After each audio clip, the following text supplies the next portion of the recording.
So Marcelle, good morning, or is it good afternoon, actually? So, Next morning. yes. So I wanted to talk to you today about how you look at your clients from a holistic perspective. I know that when you work with your clients, you're not just looking at just their physical health or their mental health. There are six components to their whole self that you are looking at when you work with a client. So why don't you tell us about those six components? Uh, well, there's six components, and if I start with one, it doesn't mean that it's the most important one, although stress is one of the most important things that we have in our life. So it doesn't matter if you come for menopause or problem with your lungs or problem with your bowels or headaches. I will want to know what's your stress on your day-to-day life and how are you handling your stress, your anxiety, your fears, uh, and also not just the stress inside of you that you're feeling maybe in your own environment of home, but also the stress that you have when you go outside. So maybe work or even shopping, or I want to know where are you triggered, because it's very important. It will change your biochemistry. It will really cause inflammation in you. And I'm sure we all heard about inflammation. Most likely that destroys many part of our body. It's good in some way because if you're invaded by a bad bacteria, it will help us kill that. But on the other hand, if it stays too long, it causes a lot of damage to our body. Um, I want to make sure where are you at, because no matter what your issues are, if I don't look after that, it'll be very difficult for you to have really great results, and also to build a strength for the future. So that will be one of the things. The other one is the environment. So the environment is that your environment very polluted, right? If you live in a very polluted town area, we know that the pollution can cause a lot of issues with your brain, can so therefore your nervous system, cause tons of issue with your microbiota and your digestive system. So what it does is that toxicity can hide somewhere, but it can also, like on a cell, we have little what I call docking facilities. So if you think of a boat, that docks at the, so we have these facilities, these docking facility, let's say, where a nutrient needs to go to, or in a different molecule that you need needs to go. And then this docking facility will have other mechanism going on, and we'll bring that into your cells, and then it'll do whatever the cell will utilize it. So what we don't realize is a lot of this toxicity will cover these docking facility, right? And what happened is that then the little molecules that you need, it could be estrogen, it could be progesterone, it could be zinc, it could be whatever you need. It could be a serotonin, won't be able to get into the cell. And if it can't get into the cell can function properly. So those are the things you need to know, because you could be like thinking, I'm doing all these things right, but yet I'm not getting there. And that could be one of the reasons why is that a lot of your receptors, they're called receptors on the cell, those docking facility, a lot of the receptors are blocked, and it's difficult for you to be healthy. The other thing is very, very, very important is your microbiota. Your microbiota, the research lately has just exploded. And we can see like the relationship between your microbiota and the good microbiota will help the immune system being a lot more resilient. And what's very interesting, which I'll talk about your food in a few minutes, but the microbiota that are on the plants or on the food that you're eating, if it's grown properly, if it's farmed properly, will help it tremendously the quality of your own microbiota, because when you're eating it. So that's brings you to microbiota is like a new society, or it's just amazing. It's just amazing. It's a new population, but it's not new. It's been there forever, of course. But before, like a long time ago, we used to talk about intestinal flora, but a lot of people were just poo-pooing that idea that we didn't have that, especially in the medical field. But for sure, it's so important, and now we know how important it is, and how important it is to our immune system and to the resiliency of our immune system. And the resiliency of the immune system will help you with aging, and it will help you with being strong and fighting, and it will help you with your quality of life for a longer time, which I don't know about you, but that's what I want. And then I will look also at, if possible, I would look at your genes to see if your symptoms match what I see as weaknesses in the genes. And if they do, then we know where the problem is coming from in some way, or one of the issue for your problem. So that will give us quite a bit of guidance of what to do with these genes. So some of the genes you can go around the genes, so with supplementations, but some other genes, through lifestyle, you can change the epigenome of this gene, which will turn on or off the genes. So there's a lot of that we can do with lifestyle. And if you don't know about it, you're just constantly causing issues and causing weaknesses to your body. And that's just like, you go from weaknesses in the genes, inflammation, and now immune system, microbiota, stress. It's just like goes in a circle constantly. So we need to know, okay, where is it that it's not in your life that maybe you could improve a little bit, change, tweak a little bit, and then we could get to a better place for you. Well, another one is for sure your food.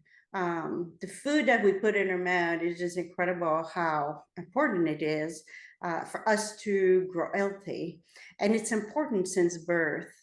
A lot of people are not looking at how they're feeding their children. And I find a lot of grandparents are not looking at how they're feeding their grandchildren. And that's so important. If you think about, if you look at the food that is on your plate and think about, how is this making me strong, or is it making me weak? And, if it's a lot of junk food on your plate, you don't need that much knowledge to know that this is not going to grow you strong. If you have constantly fast food, there's no way this is going to make your immune system healthier, your microbiota healthier. It's no way. You are going to deplete and deplete and deplete. So if I know that you've been eating like that for a very long time, I know, therefore, you're quite depleted. And if I'm trying to construct something for you stronger, help you to get your body stronger, I need the food to be there. I need the components to be there to be able to build. Otherwise, we can't build. You're going to be sick. One other thing is exercises. Exercises is also very important. Movement, very important. It's very important for many things, but one of the things is important for our detoxification, helps move things out of our body. So that's another thing, what type of exercises also. If I have your genes makeup, I can see what type of exercises that would be good for your makeup. People think that they need to push and push and push exercising. And maybe for some people that have a certain makeup, it's okay for them to do that. But for a lot of people, if they do that too quickly, they will cause so much inflammation that now we have more work to do, more because there's more destruction. So if we're wise, you can do the exercise, but if you exercise properly, we're building instead of destroying. So we're putting money in the bank. That's what I call it. You're putting money in the bank and it's getting the interest, which is great, right? The other thing is spirituality, in a way of what is spirituality for you, whatever you think that is. But also, if it's nothing, that's no problem. But the community, that's important, and your reflections, and what are you passionate about? It's shown in the research that people are, if they are passionate about something, well, we know if we're passionate about something, we have a lot more dopamine being produced in us. And because of that, it makes us healthier, happier, being able to be with other people. But also the community, just to exchange with other people, will also bring us a greater diversification in our microbiota, which will make it healthier. So that's very, very important.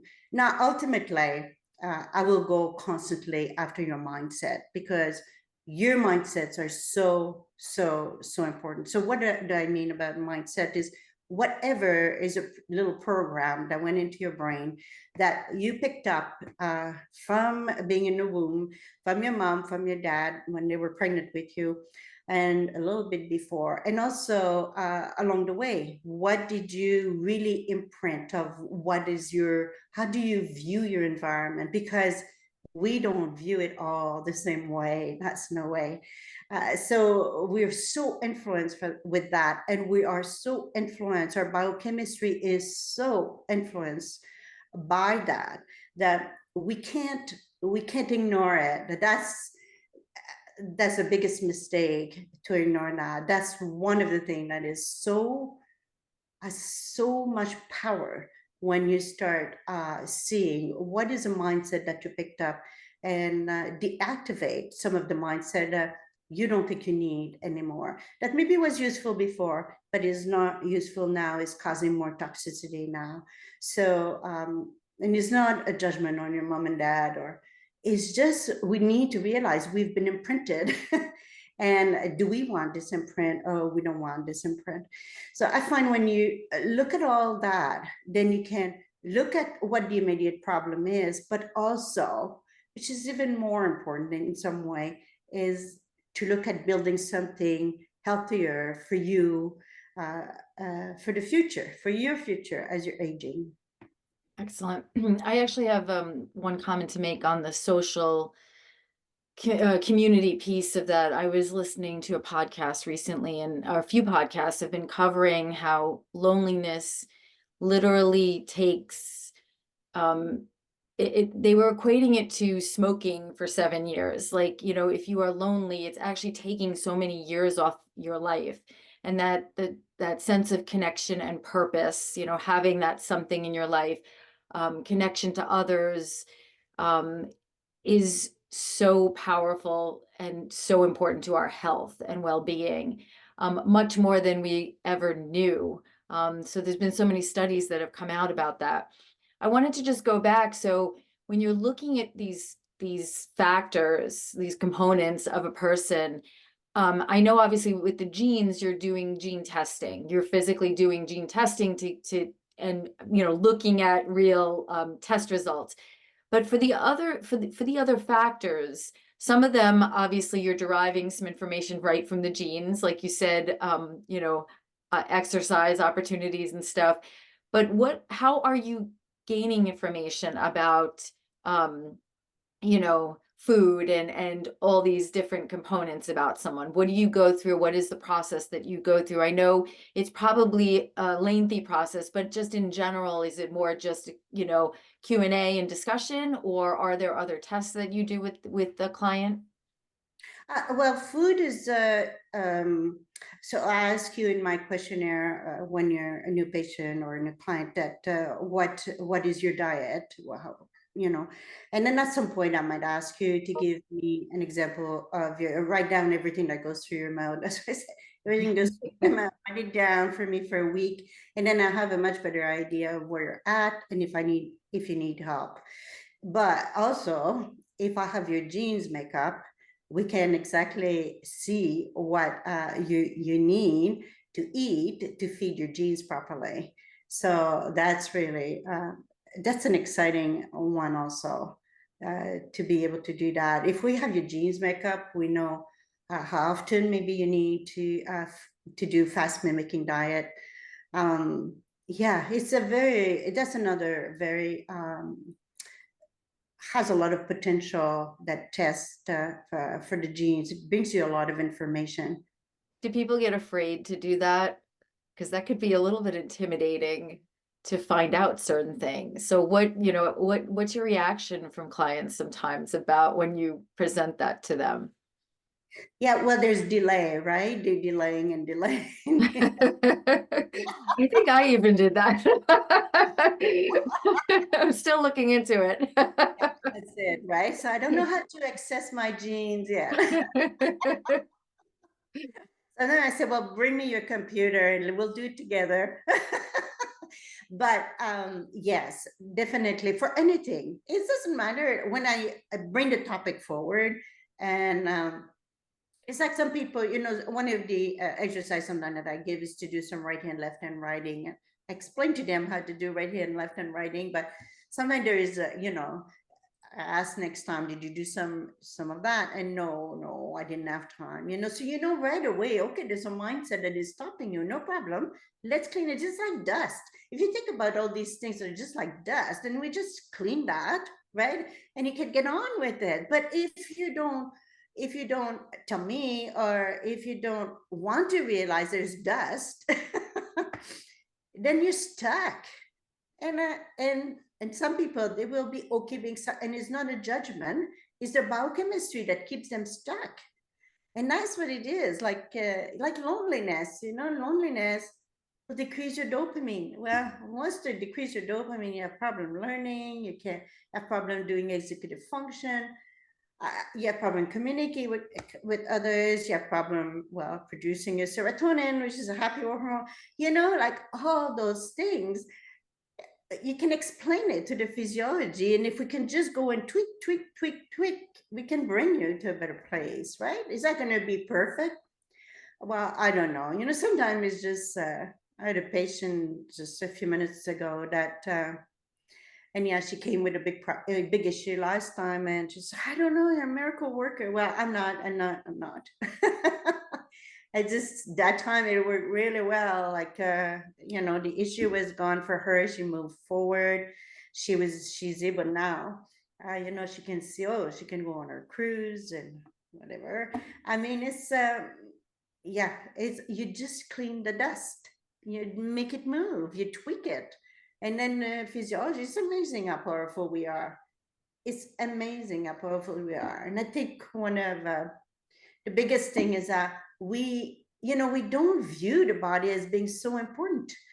And we don't see it as being part of the cosmos, or we don't see it as being part of the plants, the dirt. We just see it as individual like this. And I think that's our biggest mistake. That's one of the biggest mistakes that we are doing, for sure. I think it's difficult for us to evolve because we think so, or thinking Probably. we're coming, yeah. When you're working with a new client, what what is it about, like, certain clients do the work and some don't? What do you think is the difference there? Like, what's happening with someone is it the person just ready? They're open? What is the difference? I mean, I'm sure you've worked with many clients and you know the potential, but then there's limitations a lot of times. Yeah, so there's different level of a client. It's a more different place they're at in their life, right? So there's some people that have worked on themselves and they see the world a bit more the way I see the world. So it's not as difficult for them to, because they're doing some of the stuff already. So I just tweak it and bring them deeper.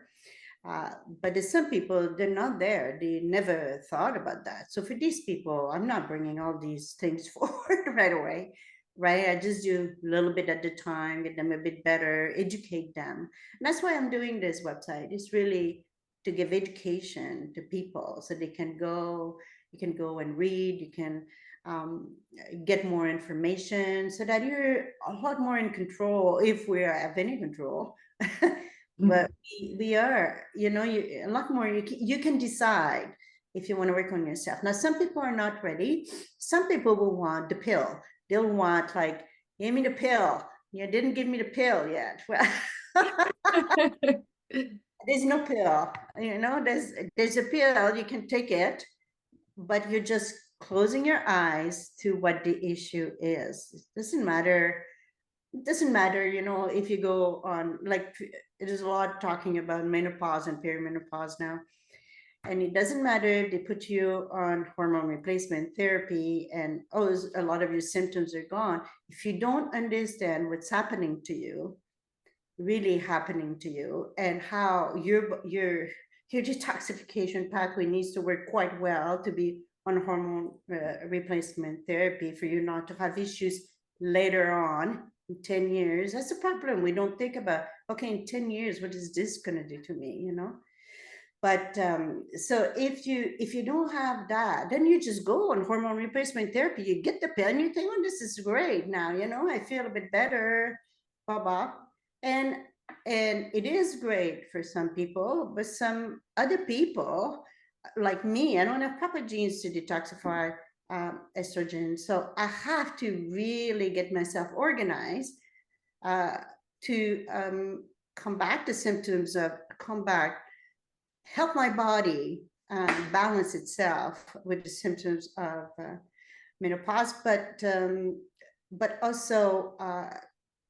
also be very aware and having a lot of information of why, when the estrogen is decreasing, the progesterone is decreasing, and all these hormones are decreasing, what can happen to the body and where do you need to support it.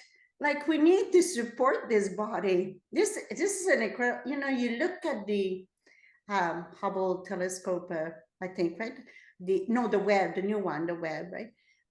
Anyhow, the all the images from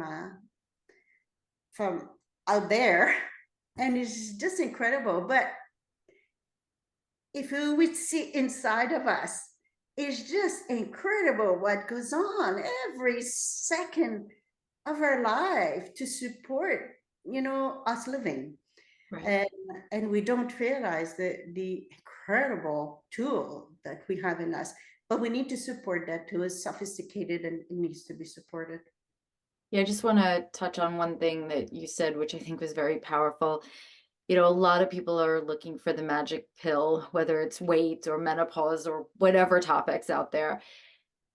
And I think there's sometimes a realization, and when that happens, it's a really good one, that there is no pill. You need to do the work and you need to understand your body and what's going on, mind, body, soul, everything. Um, you can go, like, a lot of times we go to doctors and we just entrust everything with them. Um, but and we're like, oh, we don't need to know that, just give me the pill or whatever, or just tell me what I need to do. But it's about taking control and understanding. No, you're not going to know the level of knowledge of a doctor, but you can know enough to Mhm. understand your body, and you intuitively know your body and what's off and what's on and stuff like that. So I just think it's so important for people to get out of that mentality of, what pill can I take to fix whatever the problem, whatever they deem the problem to be.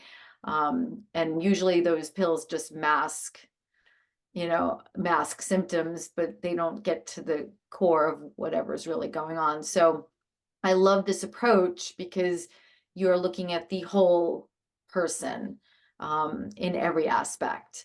And I think that's where we are moving as a society. And it's so, so critical to have people like you who are helping people to do that. So thank you. You're welcome. I just want to say also, I'm not saying that all the pills are bad, but my issues is that they give you the pills and nothing else. Often, some medical doctor will, they know more, they know the functional medicine, and they'll explain to you more. But many of them out there, they'll just give you the pill and no explanation of that's going to do to you, and how you should support your body while you're taking this pill, and what you should do maybe to not need this pill anymore, or construct a healthier body. That is my issue, because if we don't do that, we're not looking at our planet. We're not looking, how can we take care of the planet? We want the pill for us, we'll want the pill for the planet. And there's no way that can work. Yeah. We see it.